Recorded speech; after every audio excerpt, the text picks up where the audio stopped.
Hey VC, what's up? It's me, yours truly. I'm back to do a quick video here. Actually, a video request. I've had about 5 or 6 people ask me about certain equipment that I use, and I kind of just told them that I would basically do a video just to show stuff that I'm running right now. Be easier than trying to like list it all out and everything anyway. And besides, I need to do an update. I've added a number of things since I since my last video, and also I think kind of room tour type videos tend to be one of my favorites. So I love watching those, and it's kind of fun to do them as well. So one thing I have to do is kind of give thanks. There's a guy who I kind of become friends with, and he has a business where he kind of cleans out old houses, like estates and stuff like that. And so one thing he's been doing is stumbling across a lot of equipment, stereo equipment and stuff. So whenever he comes across something now, he'll give me a call and basically just kind of, you know, give it to me or whatever. So I've added a lot of awesome pieces to my music room and music areas due to him. So I definitely want to kind of give him some props and some thanks. Of course, I've gotten a number of pieces that don't work and that type of thing. So I have a few of those kind of stacking up that I'm offering out for parts and, that type of thing, but a lot of great pieces that work as well. So anyway, let me just kind of go through this really quick. So I have a number of different setups in such a small space, but again, I just kind of like having different systems. This is my main system over here. Start off with my Music Hall 2.2, the basic Music Hall tracker cartridge. I haven't upgraded that or anything, so that's just kind of your basic table. I did do the acrylic platter there, so I did exchange that out, which is kind of nice. But other than that, it's kind of your basic straightforward Music Hall. Below, Parasound Z-Phono Phono preamplifier. I like using this as opposed to using the preamp inside of the receiver. I just think it sounds a little warmer and a little better, so I utilize that instead of going through the phono input. That's just my NAD DAC1 wireless USB, so I can play my iTunes through my receiver. And then this is my Onkyo 7030, C7030 I should say, CD player. A decent table. I mean, I sold some stuff about a year or so ago and decided to invest in not the highest end of CD players, but definitely a better than average CD player. And so I've really been happy with this one so far. And then also kind of my main receiver here, which is my Marantz 2275. So this is kind of what I consider to be my main kind of setup and stereo system there. On the kind of TV side, nothing really that spectacular here. I mean, I have a Sony receiver here. Definitely not one of the high-end receivers or anything. This is I think it's what, a D600. What was it? Oh, DH600. Just a real basic kind of 5.1 receiver. Of course, I have the Monster Power, the HTS 3600, and then this little Toshiba DVD player / recorder over there. And so again, there's nothing too spectacular on that side. Center channel, I have a Paradigm center channel. I had this for quite some time actually. I bought that a few years ago, probably 6-7 years ago.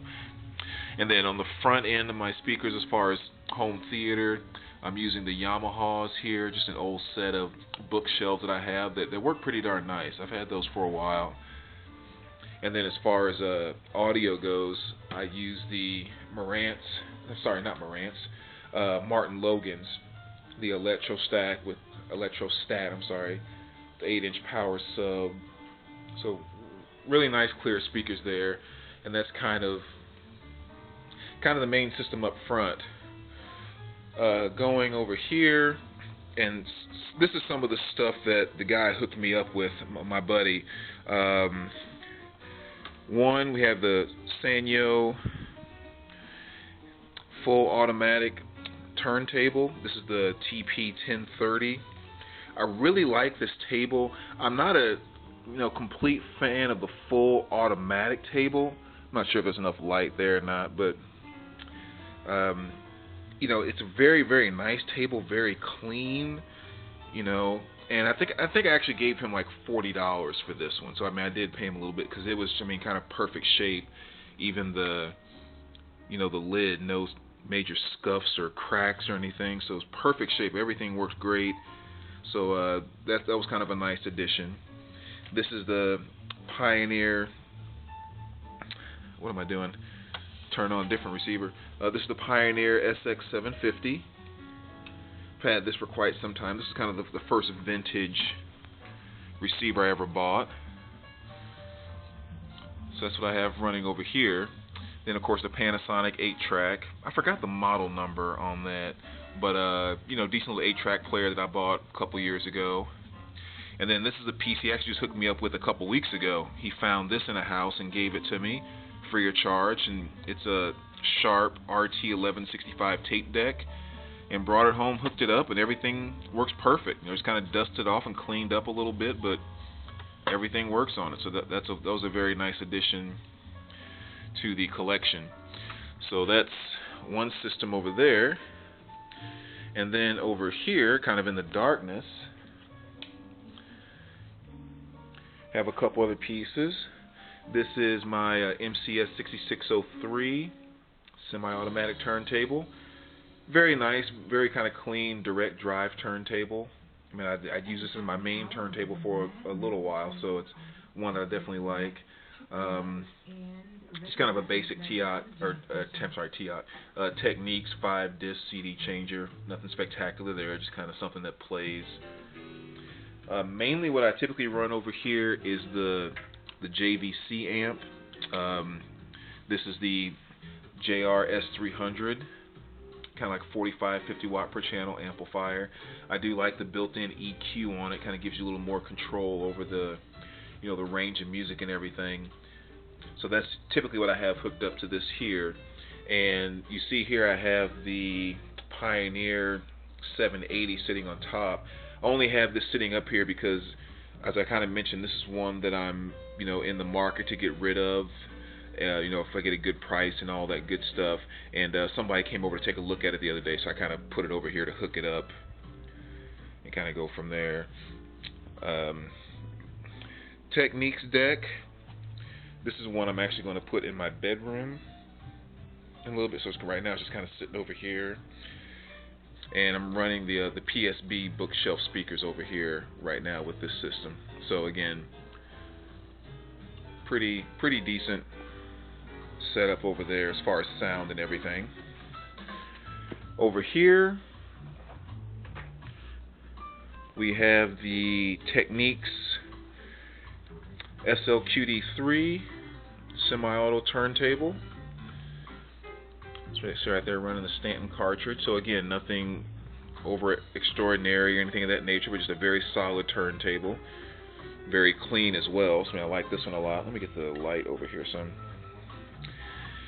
And then kind of go into the cabinet here. Over here is where I'm running the Marantz 2225 receiver.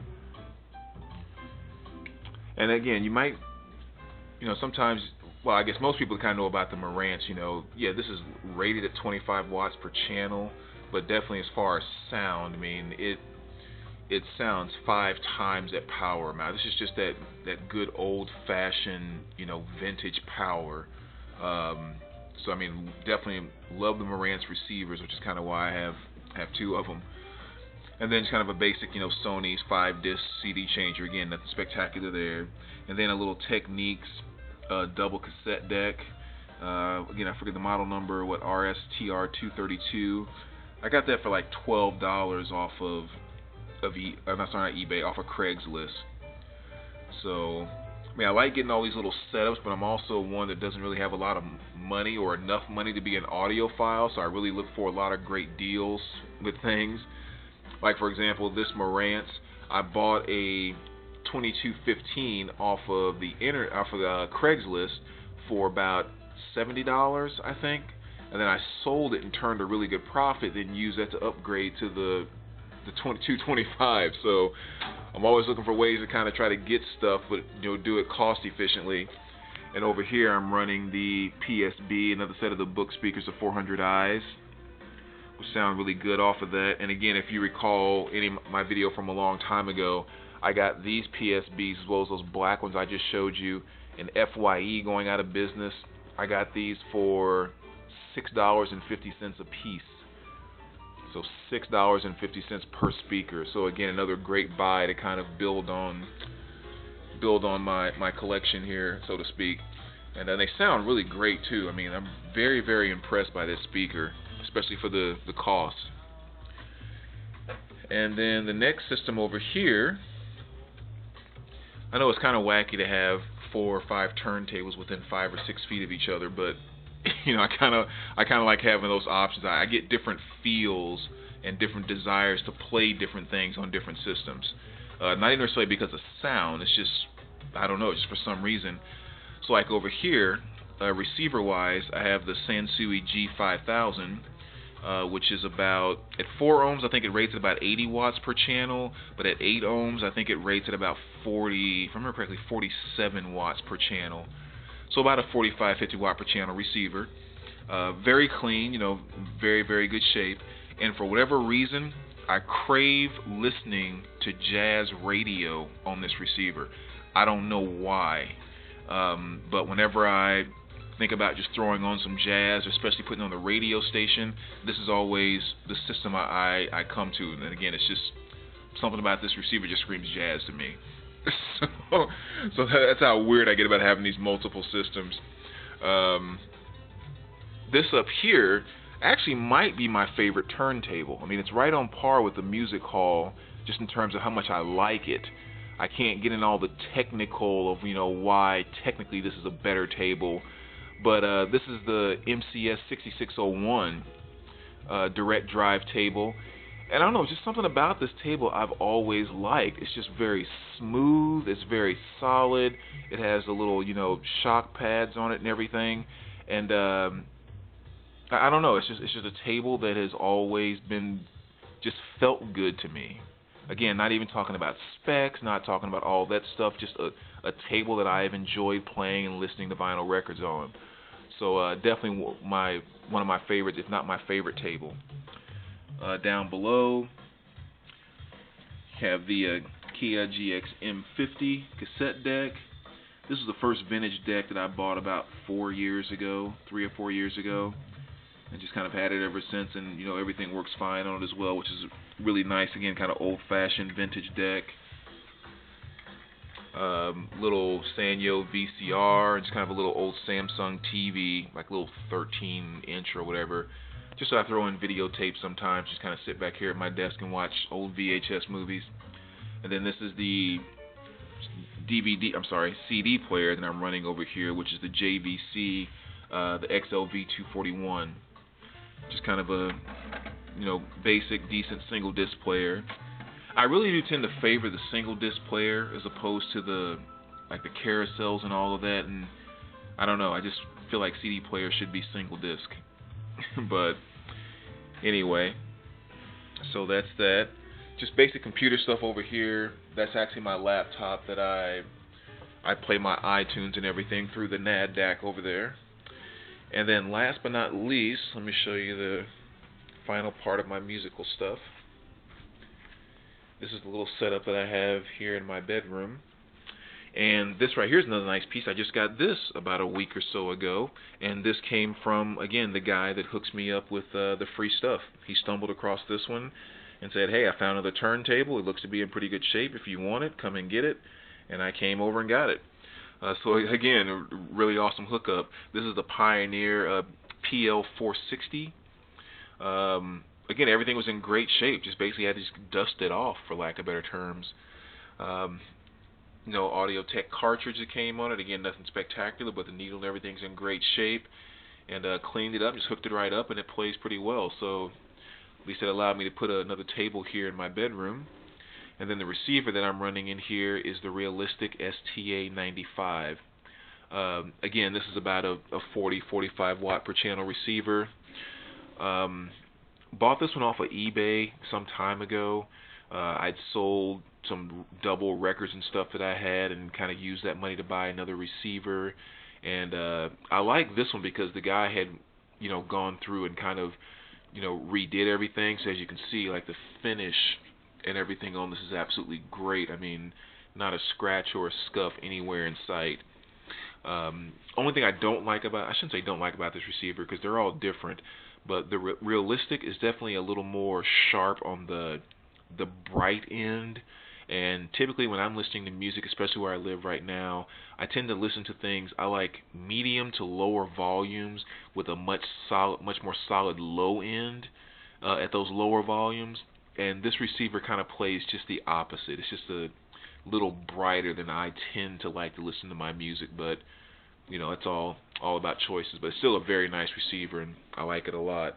I'm just kind of running these old MB Quarks that I've had for, gosh, I've had these things at least for 10 years plus.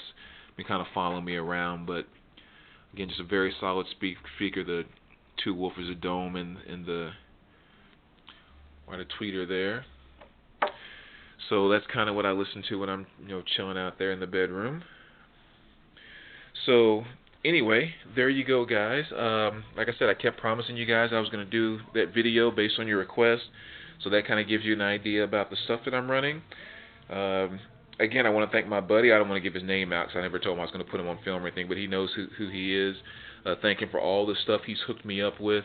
I'll probably also do a video, because I don't want to go into the room where I have everything all stored away right now, and maybe do a video of some of the stuff that he's given me that is not in working condition, in case people are looking for parts for certain things. I can let you know what I have, so if I have a part or something you need, I'd definitely be happy to give it to you.